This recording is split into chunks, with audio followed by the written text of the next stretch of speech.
Things are starting to go pretty good now. It's going to be a late night for us though. Not too far from here, over in the field, we had a bit of an incident the other day.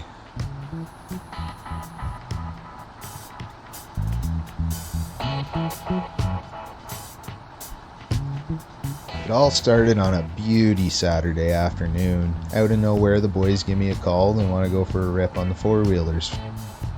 I've been just itching to try out my new Mudlight ATs, so naturally, I obliged.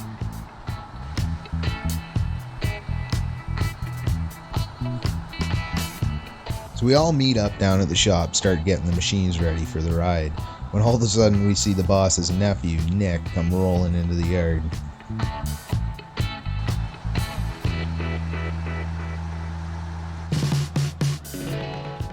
I think we'll take the high road this time.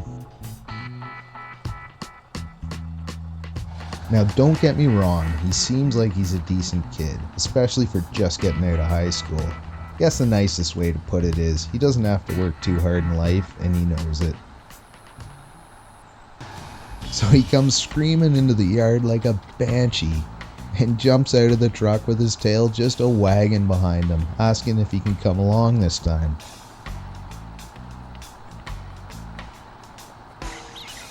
Doesn't look like there's anyone here. I think we'll just keep rolling. Now the boys and I ain't no professionals, not by any means, but we do like to ride hard, which is why we didn't want the youngin' coming along in the first place.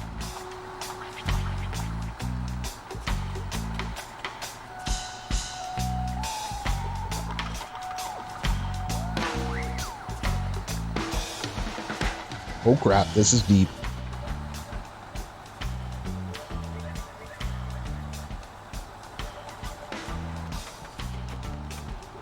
First reaction, we try to talk the kid down gently, right? We don't want anyone hurt, and besides, the only other bike that's sitting around is the old Honda 4Trax, our beat up little yard bike.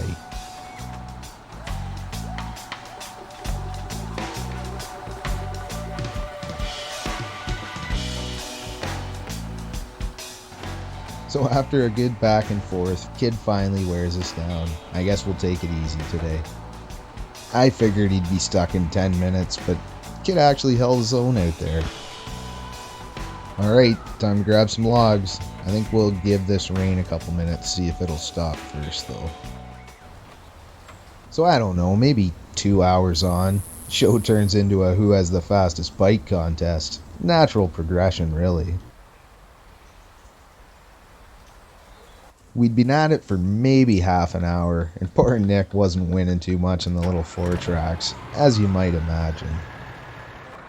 Nick had done pretty well all afternoon. I took pity on him and let him run my bike for a bit. Let me tell you, those new sneakers, she sure hooks up nice now. Anyways, we ended up running a short way across the field and finished with a little uphill climb. The finish line was over at the big antenna if you've been out there.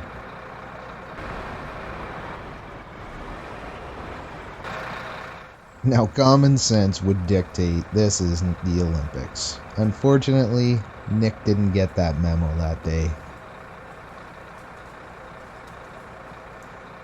I honestly gotta give the kid some credit. He won the race. It wasn't even close. Mainly because everyone let off near the top of the hill.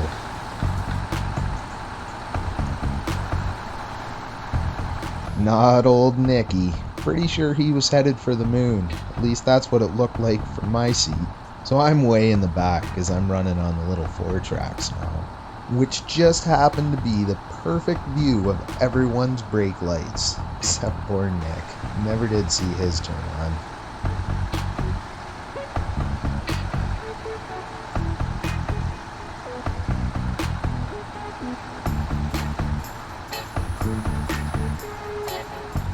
So I come over to the top of the hill, and honestly, all you could see was his helmet sitting in the middle of the clearing.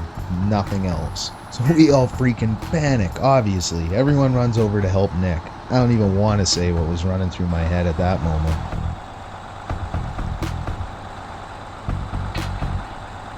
when all of a sudden Nick comes wandering out of the bush. Couldn't believe it, he was in one piece. Obviously the poor guy was shaken up. There's nothing a few laughs and a sit down couldn't cure.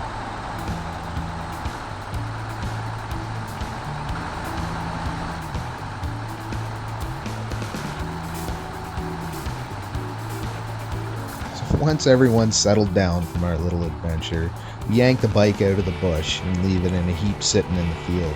No way that poor little bike's rolling again. Nick didn't say much to any of us for the first couple days. Personally, I think he probably felt bad about my bike more than anything.